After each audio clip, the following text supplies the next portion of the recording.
Texto base. Mas temos esse tesouro em vasos de barro, para mostrar que este poder que a tudo excede provém de Deus, e não de nós. De todos os lados somos pressionados, mas não desanimados. Ficamos perplexos, mas não desesperados. Somos perseguidos, mas não abandonados. Abatidos, mas não destruídos. 2 Coríntios 4, 7 ao 9. Oi, pessoal, aqui é a Rafa, sejam bem-vindos a mais um devocional aí da dor ao milagre da pastora Fabiola Mello. E é uma alegria ter você aqui comigo, né, neste devocional. E esse é um canal da nossa família para abençoar a sua família. Antes de mais nada, já curte aí, compartilha, comenta o que o Senhor tem falado ao seu coração sobre os devocionais, como está sendo esta trajetória aí. O tema do nosso devocional de hoje é tesouros em vasos de barro.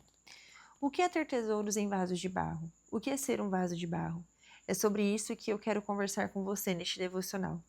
O vaso de barro que Paulo cita em sua carta à igreja de Corinto somos eu e você.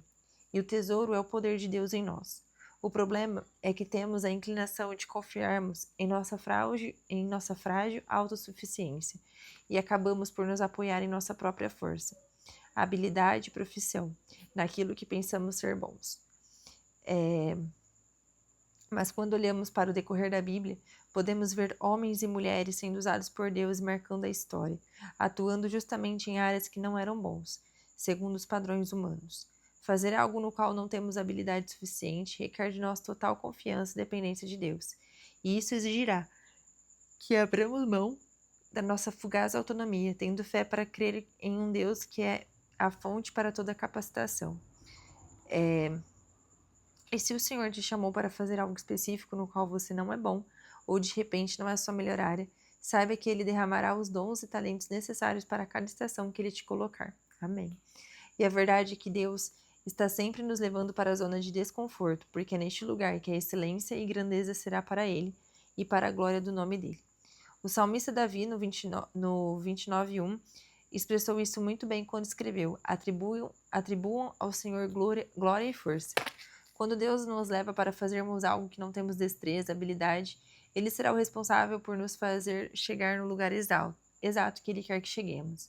Ao longo da história, o Senhor chamou improváveis, meninos como Jeremias, que disse não saber falar, Davi, que cuidava das ovelhas e foi esquecido pelo próprio pai, os discípulos de Jesus, Paulo, que era perseguidor da igreja, entre tantos outros exemplos. Foi o apóstolo Paulo quem ouviu de Deus que o poder do Senhor se aperfeiçoa em sua fraqueza. O poder de Deus se aperfeiçoa onde você não é bom, porque se simplesmente você faz aquilo em que é bom, a glória é sua, o mérito é seu. Por exemplo, um artista que pinta um lindo quadro e tem esse talento e habilidade desde criança, por óbvio, o mérito será dele.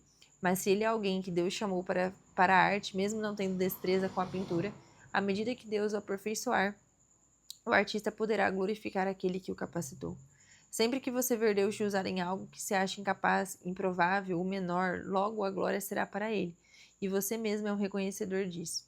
Então você poderá dizer, se não fosse Ele, se não fosse Deus em mim, jamais estaria fazendo o que Ele colocou em minhas mãos. E isso é difícil para nós, porque queremos fazer o caminho inverso. Provérbios 3:5 diz, confie em Deus de todo o seu coração e não se apoie em seu próprio conhecimento. Porém, estar apoiados em nosso próprio entendimento, fazer o que julgamos dar certo segundo a nossa expertise, é o que somos tentados todos os dias a fazer.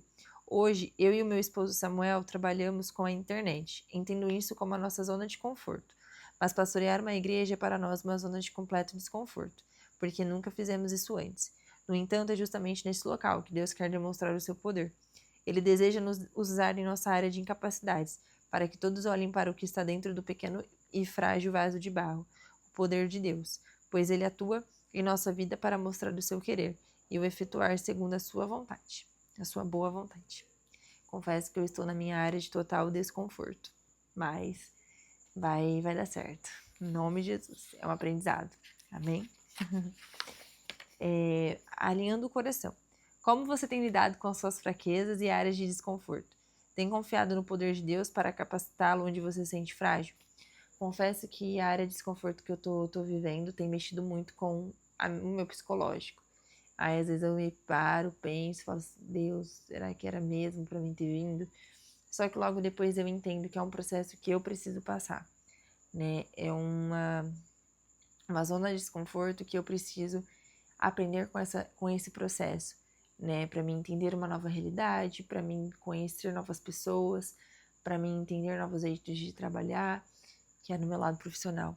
Então eu falo assim, meu Deus, eu estou totalmente na minha área de desconforto. Esse devocional literalmente foi para mim mesmo, porque isso vai passando na minha cabeça, né? E aí você olha, você fala, Jesus, o que eu fiz? Por um momento você até duvida se de fato você ouviu a voz do Senhor. Não sei se vocês já tiveram isso, mas será que não foi coisa da minha cabeça? Não, Deus falou mesmo pra mim ir, e eu fui. E você tá na sua zona de desconforto. E o nome já diz, né? Desconforto. Não vai ser algo que vai te trazer conforto, mas sim um desconforto. Vai ser algo que você vai ter que ser que nem um sapo quando é colocado numa bacia com água quente, que a água vai esquentando, ele vai se adaptando. Mas não vamos chegar a um ponto que ele explode, não, você vai se adaptando e vai dar certo, porque passa um dia de cada vez e você vai entendendo como é aquela nova rotina, passa outro dia, você vê como você pode fazer para melhorar. Então, eu tenho confiado sim no poder de Deus para me capacitar, também para me fazer entender que é aos poucos, não adianta eu querer às vezes 8 a 80 é muito rápido, mas não vai ser assim. Vai ser um processo e eu preciso passar por ele durante esse ano,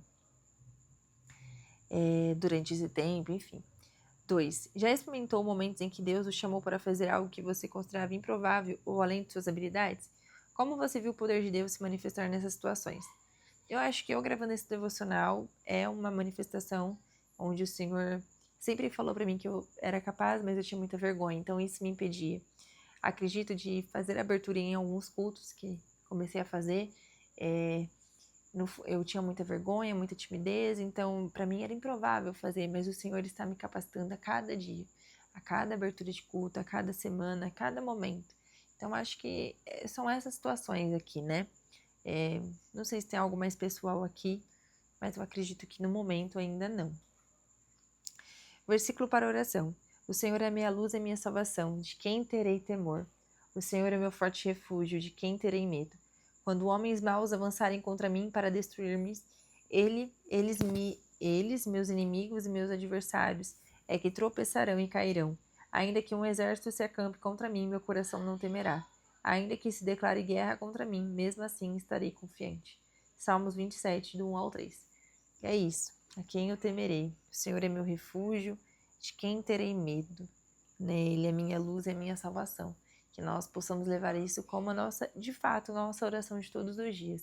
Sabe que Ele é a nossa rocha, Ele é a nossa luz, Ele é a nossa salvação, Ele está conosco e Ele vai continuar conosco todos os dias da nossa vida.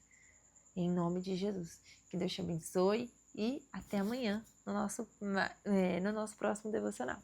Tchau!